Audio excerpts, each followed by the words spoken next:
storyteller in our midst, the head of the Tampa Guild, and former, I don't know, she may be a board member again, but I know she used to be a board member for the Florida Storytellers Association, longtime storyteller, and a spinner of Irish tales. So, you know, I've heard her stories before. Maureen. I'm going to tell you a Scottish one this time.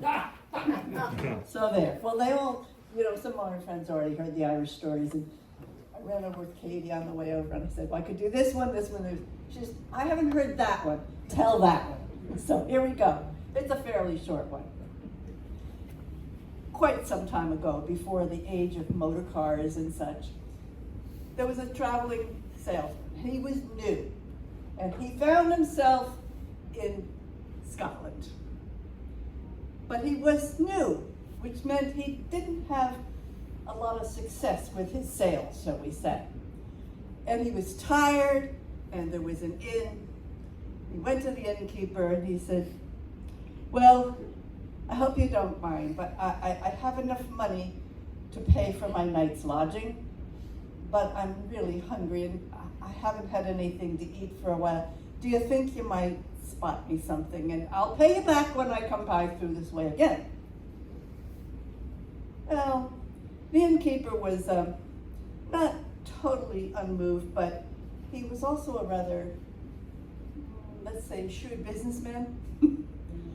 And he said, sure, I got for you. And he gets him a dinner of an egg, a nice egg, nice little soft-boiled egg, and he cracked the top and he had the egg. And it was just right, just enough to get him through that night.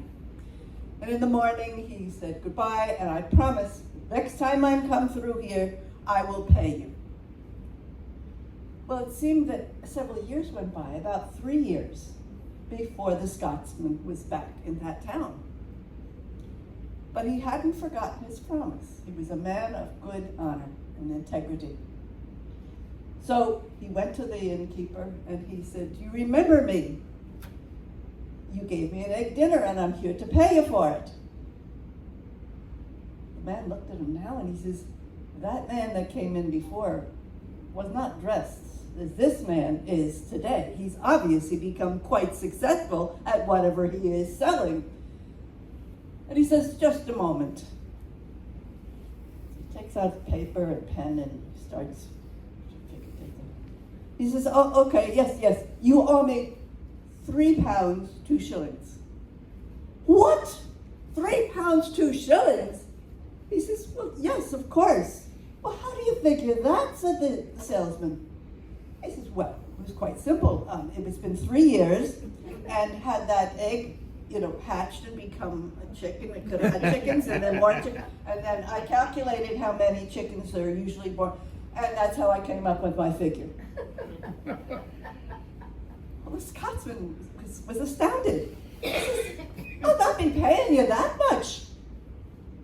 Well, said the innkeeper, then we must go see the magistrate and have it figured all out, because this is what I figure you owe me.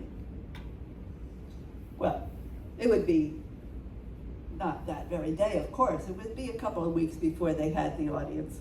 And it so happened, the Scotsman had a friend named George who lived in that town.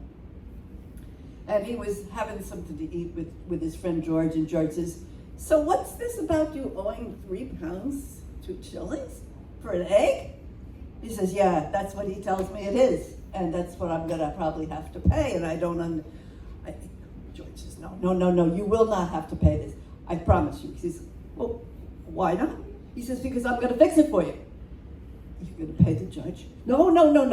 You'll see. What day and what time is your audience with the magistrate? So Scotsman tells him what it is. He says, don't worry, I'll be there. Well, sure enough, the time came. And they're in there, and there's no George.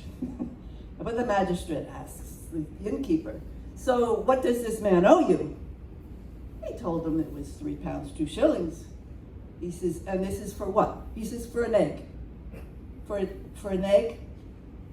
I mean, that doesn't make sense. Well, he explained to him exactly how many chickens could be born, and then our chicks would have chickens and chickens and eggs and eggs. And the magistrate's shaking his hand when in burst George, and he's carrying this big bowl. Who are you, and why are you breaking into my chambers? Well, I'm a friend of the defendant, you see.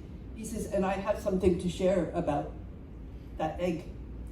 He says, well, okay, but first of all, why are you carrying that bowl, and what's in the bowl? He says, oh, this bowl? He says, this is a bowl of cooked peas. And why are you bringing them into my court? He says, well, because I'm going to plant these peas, and then they'll grow, and we'll see. Magistrate says, that doesn't make any sense. He says, I know. He says, because these cooked peas will bear more peas, just like that cooked egg did.